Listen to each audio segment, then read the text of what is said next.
200. So చిన్న question, long టర్మ్లో స్టాక్స్ని నమ్మొచ్చా నమ్మకూడదా అనే వాటి గురించి మనం మాట్లాడుకుందాం. సో చాలా వరకు ఏంటంటే ఎక్కడ పడితే అక్కడ వింటూ ఉంటాం, లాంగ్ టర్మ్ ఇన్వెస్ట్మెంట్లో బెటర్ రిటర్న్స్ ఇస్తూ ఉంటాయి, 5 to 10 ఇయర్స్లో మంచి మల్టీఫోల్డ్ అవుతాయి, మల్టీ బ్యాగర్స్ అవుతాయి అని వింటాం. సో అలా అన్ని స్టాక్స్ ఇవ్వవు.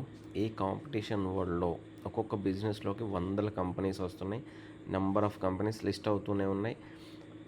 ఎవరి మార్జిన్స్ వాళ్ళకు అప్డేట్ అవుతూనే ఉంటాయి. ఒక లో మార్జిన్ ఉన్న వాళ్ళ కొరకి ఎవరైనా బిజినెస్ వాళ్ళు వెళ్తూ ఉంటారు. సో అలా జరుగుతుండడం వల్ల ఇక్కడ ఏమవుతుంది అంటే, సో కాంపిటీషన్ ఎక్కువైపోయి ప్రైస్ చేంజెస్లో ఫ్లక్చుయేషన్స్ ఎక్కువైపోయి లాంగ్ టర్మ్లో రిటర్న్స్ వచ్చే ఛాన్సెస్ చాలా తగ్గిపోయినాయి. ఫర్ ఎగ్జాంపుల్ ఇక్కడ మనం ఒక స్టాక్ చూస్తున్నాం చూడండి, లక్ష్మీ ఆర్గానిక్ ఇండస్ట్రీస్. ఈ స్టాక్ ఎక్కడొచ్చింది, 2021లోనే ఐపీఓకి వచ్చేసింది. సో 2021లో ఐపీఓ 146 అరౌండ్ లిస్ట్ అయిపోయింది.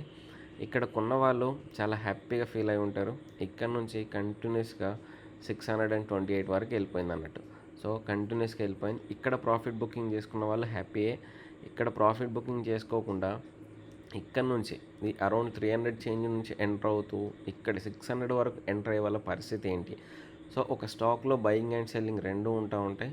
ఇలా ఉంది అంటే ఒక చార్ట్ ప్రాపర్గా ఉంది, మంచి క్లీన్గా ఉంది అనుకుంటే రెండు ఉంటాయి. ఓన్లీ అప్పర్ సర్క్యూట్లో వెళ్ళిపోయేవి, బంప్ అండ్ డంప్ చేసే స్టాక్స్ డిఫరెంట్. సో దీంట్లో ఇక్కడ కొనేవాళ్ళు ఉంటారు, ఇక్కడ అమ్మేవాళ్ళు ఉంటారు. 600 నుంచి లేకపోతే 400 నుంచి 600 మధ్యలో కొన్న వాళ్ళ పరిస్థితి చూడండి. ఇక్కడ నుంచి స్టాక్ లాంగ్ టర్మ్ ఒక 5 years హోల్డ్ చేద్దాం అనుకునేసరికి 600, 400, 300, 200 లాస్ట్కి ఎక్కడికి వచ్చేసింది, ఎక్కడైతే మొదలెట్టామో అక్కడికే వచ్చేసింది. సో ఇలా ఎక్కడ 600, ఎక్కడ 160 చూడండి. సో ఇలా ఉంటుందంటే లాంగ్ టర్మ్ అనేది ఒకటి ఉండదు. వాటి బిజినెస్ రెగ్యులర్గా అప్డేట్ అవుతూనే ఉన్నాయి. రెగ్యులర్గా చేంజ్ అవుతుండడం వల్ల ఇలాంటి మార్జిన్స్ లేకపోవడం, కొంచెం బిజినెస్ అనేది డిసప్పాయింట్ చేయడం వల్ల కంటిన్యూస్గా ఫాలో అవుతున్న స్టాక్స్ చాలా ఉన్నాయి. సో అందుకే లాంగ్ టర్మ్లో ఫోకస్ చేసే వాళ్ళం ఏంటంటే మ్యూచువల్ ఫండ్స్ అయినా లేకపోతే ఈటీఎఫ్లో ఎక్కువ ఫోకస్ చేయండి. లేదా అనుకుంటే నిఫ్టీ 50లో ఉండే స్టాక్స్ ఏవైతే ఉంటాయో లార్జ్ క్యాప్ కంపెనీస్, సో వాటి గురించి మనం మాట్లాడుతున్నాం ఆల్రెడీ.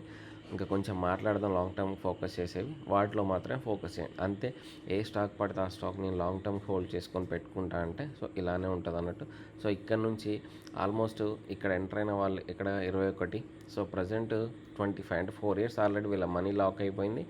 ఇక్కడ నుంచి మళ్ళీ ఇది రివర్స్ ఎప్పుడు అవుతుందో మనం చెప్పలేం. అవుతుంది 1 yearలోనే అవ్వచ్చు, 6 monthsలోనే అవ్వచ్చు, లేకపోతే ఇంకా 4-5 years కూడా పట్టవచ్చు. మనీ ఇంత లాక్ చేసుకోవడం కంటే ఇదే అమౌంట్ని ఈటీఎఫ్లో పెట్టేసుకుంటే ఇండెక్స్ ఎలా అయితే గ్రో అవుతుందో అలానే గ్రో అయ్యి మనకు 12 to 13% రిటర్న్స్ అనేవి ఈజీగా వస్తాయి. ఎందుకు చూపెడుతున్నా అంటే మీకు ప్రతిదీ లాంగ్ టర్మ్ అనే ఫోకస్ అనేది కొన్నిసార్లు వదిలేయండి.